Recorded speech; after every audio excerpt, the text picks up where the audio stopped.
जय हिंद दोस्तों, practical astrology में आपका स्वागत है। मैं हूं अविनाश और आज इस वीडियो में हम बात करेंगे आपकी जन्म कुंडली में तीसरे भाव का स्वामी आपके लगन से लेकर 12 भाव तक किसी भी भाव में बैठता है तो किस प्रकार से आपको फल वो देता है।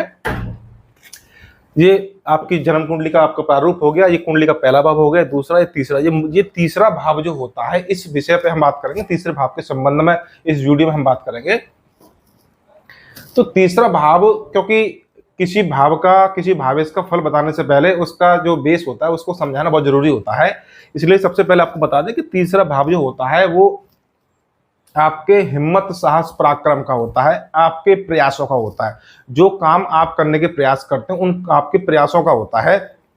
इसके साथ तीसरा भाव आपके छोटे भाई बहनों का होता है और छोटी छोटी यात्रा का होता है। ये आपके कुछ मुख्य कारक हो गए तीसरे भाव के संबंध में। इसके बाद तीसरे भाव को आप काम त्रिकोण का भाव मान सकते हैं, जैसे कि धर्म त्रिकोण होता है, पहला भाव, पंचम भाव, नवम भाव धर्म त्रिकोण होता है। इसी प्रकार से तीसरा भाव, सप्तम भाव, 11 भाव जो आपका काम त्रिकोण का भाव होता है।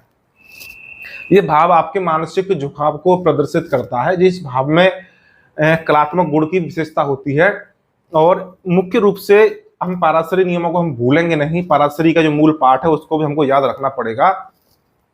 तो तीसरे भाव के अंदर कुछ नकारात्मकता भी होती है। तीसरा भाव जितना अशुभ होता है उससे ज्यादा अशुभ आपका छठा भाव होता है, उससे ज्यादा अशुभ अष्टम भाव होता है, उससे ज्यादा अशुभ 12 भाव भी होता है। तो तीसरे भाव के शुभ फल के साथ साथ हमें इस वीडियो में हम आपके इस जो मूल पाठ है पाराशर का, कि उस नकारात्मकता जो तीसरे भाव में होती है उसके संबंध में बात करेंगे।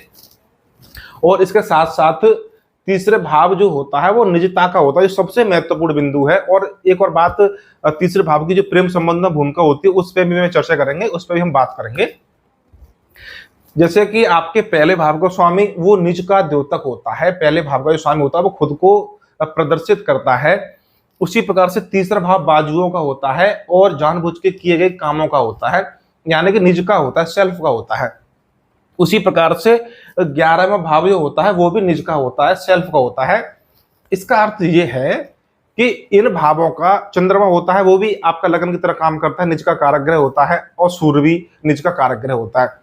तो जो मैं आपको निज बता रहा हूं, इनका संबंध जब किसी भाव भावेश से बनता है तो उस भाव भावेश से संबंधित घटना जानबूझ के होती है।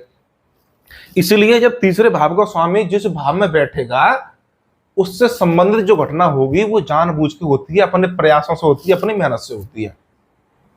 अब बात करेंगे कि तीसरा भाव का स्वामी यदि आपके लगन में बैठे तो क्या होगा। तो तीसरा भाव निज का होता है, लगन भी निज की होती है। तो लगन का मतलब होता है आपकी आयु